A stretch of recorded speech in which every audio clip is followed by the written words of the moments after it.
मरने के बाद तुलसी और गंगा जल क्यों रखते हैं मुंह में? आइए जानते हैं एक पौराणिक कथा के माध्यम से। एक वक्त की बात है, एक बार माता पार्वती भगवान भोलेनाथ जी से कहती है, हे प्रभु, मेरे मन में एक शंका उत्पन्न हो रही है, कृपया मेरा मार्गदर्शन करें। तब भगवान भोलेनाथ जी बोले, हे देवी, क्या है तुम्हारी शंका? कृपा बताओ, तुम्हारी शंका का निवारण करके हमें प्रसन्नता होगी। तब माता पार्वती कहती है, हे स्वामी, जब कोई मनुष्य मृत्यु के बाद तुलसी पत्र का जल अपने मुख में पाता है तथा रोज तुलसी में जल देने से क्या होता है तथा उस मनुष्य को कौन से फल की प्राप्ति होती है? तब भगवान भोलेनाथ जी कहते हैं, हे देवी पार्वती, तुमने जो प्रश्न पूछा है वह शमशत मानव जाति के कल्याण हेतु अत्यंत आवश्यक है। हे देवी, तुलसी पत्र के संबंधित मैं आपको एक पवित्र कथा सुनाता हूँ। आप इस कथा को ध्यान पूर्वक पूरा सुनना। तब माता पार्वती कहती है, हे स्वामी, मैं इस कथा को पूरे ध्यान से सुनूंगी और लोक के कल्याण हेतु इस कथा का प्रसार भी करूंगी। तब भगवान भोलेनाथ जी कथा को सुनाना प्रारंभ करते हैं और बताते हैं, हे देवी पार्वती जी, गंगा तट के किनारे एक भील परिवार रहता था जिसमें 4 भाई अपनी बहन के साथ रहते थे। उनके माता पिता किसी बीमारी के कारण गुजर गए थे। बहन सबसे छोटी थी और वह मेरी बहुत बड़ी भक्त थी। वह हर दिन सुबह तुलसी में जल चढ़ाती थी, नित्य रूप से पूजा पाठ करती थी। यह चारों भाई हर रोज जंगल में जाकर शिकार करते थे और जो भी मिले उसे घर लाकर पकाकर खाया करते थे। उनका यही नित्य काम था और बहन घर के सभी काम करके भाइयों की सेवा करती थी, उनके लिए खाना बनाती थी। फिर एक दिन उसका हाथ एक चाकू से मछली को काटते हुए कट गया और उसके हाथ से खून बहने लगा। तो उसने जब उसके रक्त को दीवार से पोंछना चाहा तो सोचा कि अगर भाइयों को इस बात का पता लगा तो उन्हें बहुत कष्ट पहुंचेगा। अगर कपड़ों से पोंछ लूं तो वह भी उनकी नजरों से नहीं बच सकता। इसीलिए उसने उस रक्त को मछली में ही डालकर मछली को पका लिया और जब रात को भाइयों ने मछली को खा लिया तो वे भाई उंगलियां चाटते ही रह गए। उन्हें वह खाना बहुत पसंद आया। फिर सबसे बड़े भाई ने बहन से पूछा कि आज खाने में क्या मिलाया है जो इतना स्वादिष्ट बना था? तो उसने कुछ भी नहीं बताया। फिर अगले दिन खाने का स्वाद पुराने जैसा ही था। इसलिए बड़े भाई ने बहन को कसम दिलाई कि उसने खाने में क्या मिलाया था। तब बहन ने अपने हाथ के रक्त के बारे में अपने भाइयों को बता दिया। तब बड़े भाई के कुटिल दिमाग में एक बुरा ख्याल आया कि क्यों न हम अपनी बहन को ही मारकर खा जाएं, क्योंकि उसके रक्त की चंद बूंदे ही इतनी स्वादिष्ट थी, तो फिर उसका मांस कितना स्वादिष्ट और मुलायम होगा। अगले दिन बड़ा भाई अपनी वह कुटिल योजना सारे भाइयों को बताता है और सबसे छोटे भाई को छोड़कर सारे भाई राजी भी हो जाते हैं। तब बड़ा भाई अपनी बहन की हत्या करने की साजिश करता है। दूसरे दिन वे सभी अपनी बहन की शादी कराने हेतु उसे दूसरे गांव चलने के लिए मना लेते हैं।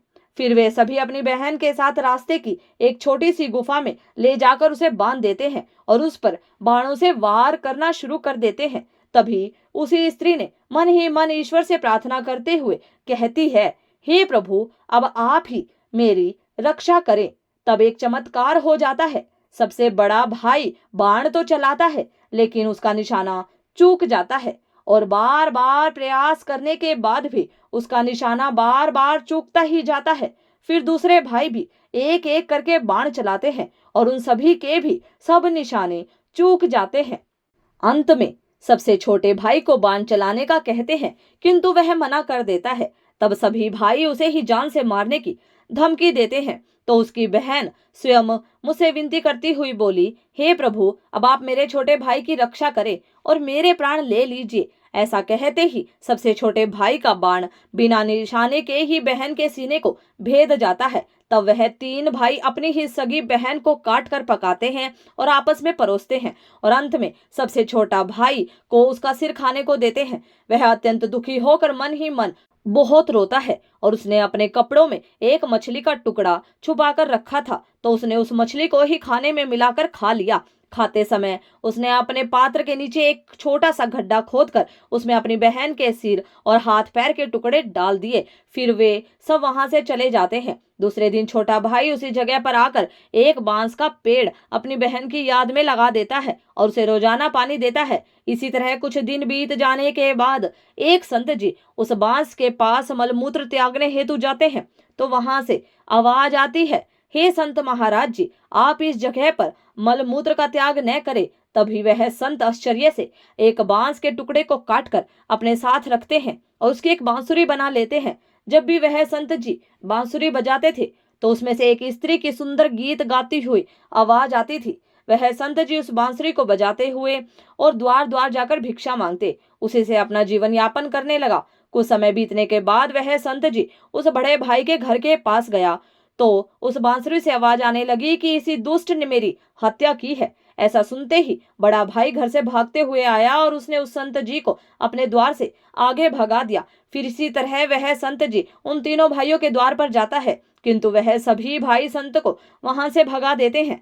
संत को तब कुछ हद तक यह बात समझ में आ जाती है कि जिस स्त्री की आत्मा इस बांसुरी में रहती है उसका इन लोगों के साथ जरूर कुछ नाता होगा, किंतु बेचारा संत उन सभी के साथ कुछ भी नहीं कर सकता था।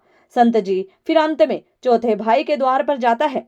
तभी वह बांसुरी कहती है, यही मेरे प्रिय भाई का घर है। जब घर में बैठी दुखी भाई को अपनी बहन की पुकार सुनाई दी तो वह भागते हुए घर से बाहर आता है, किंतु वह देखता है कि एक संत जी बांसुरी लेकर द्वार पर खड़ा है। तो उस संत ने उसे बताया कि यह आवाज इस बांसुरी से आई है। तब वह भाई उस संत से विनती करते हुए बांसुरी मांगता है। वह संत उस बांसुरी को चौथे भाई को देता है और वहां से चला जाता है।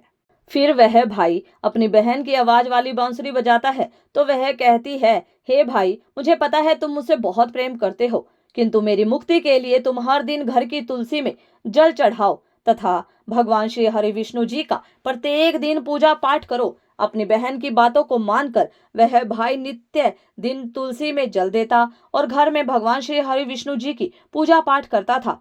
एक दिन जब वह भाई तुलसी को जल देते हुए मन ही मन भगवान विष्णु जी के नाम का जाप कर रहा था, तब भगवान स्वयं श्री हरि विष्णु जी उसी तुलसी के पौधे से उस गरीब भाई के घर में प्रकट हुए। फिर वह भाई तुरंत भगवान विष्णु जी के शरण में आया और सच्चे मन से स्तुति करने लगा।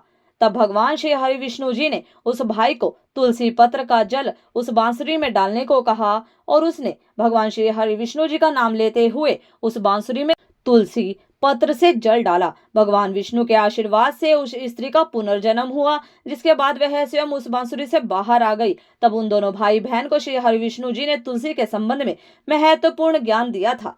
फिर भगवान भोलेनाथ जी कहते हैं, हे देवी, वह ज्ञान अब आप भी ध्यान से सुनो। तुलसी को देवी लक्ष्मी जी का ही रूप माना जाता है। तुलसी में हर रोज जल चढ़ाने से जीवन की सभी परेशानियां दूर होती हैं और सुख शांति आती है और धन का लाभ होता है। तुलसी में जल चढ़ाते समय चंदन का तिलक लगाना शुभ माना जाता है। तुलसी में जल चढ़ाने का सही समय सूर्योदय से लेकर उसके 2 से 3 घंटे बाद तक का ही होता है। तुलसी के पौधे में रविवार को जल नहीं चढ़ाना चाहिए। मंगलवार को तुलसी में जल चढ़ाने से भगवान विष्णु जी और देवी लक्ष्मी जी दोनों ही प्रसन्न होते हैं। रोज सुबह स्नान करने के बाद तुलसी माता पर जल अर्पित करने से जीवन के दुर्भाग्य दूर होते हैं। फिर भगवान भोलेनाथ जी कहते हैं, हे देवी पार्वती, मृत्यु ही जीवन का परम सत्य है। मृत्यु के बाद व्यक्ति का विधि पूर्वक अंतिम संस्कार करने का विधान है, जिससे उसके शरीर को मुक्ति मिल सके और वह एक शरीर को त्याग कर दूसरा शरीर धारण कर सके। इस प्रकार से जब व्यक्ति मोक्ष की प्राप्ति करता है तो उसे सभी पापों से मुक्ति मिलती है। मृत्यु के समय मुंह में गंगा जल डालना चाहिए, जिसका कारण है कि गंगा जल कभी खराब नहीं होता है और गंगा जल की कुछ बूंदें ही मृत्यु के समय व्यक्ति के लिए मोक्ष के द्वार खोल देती है। मृत्यु के समय व्यक्ति के मुख में गंगा जल डालने से उसे कई शारीरिक कष्टों से मुक्ति मिल जाती है और उसको आसान मृत्यु मिल जाती है।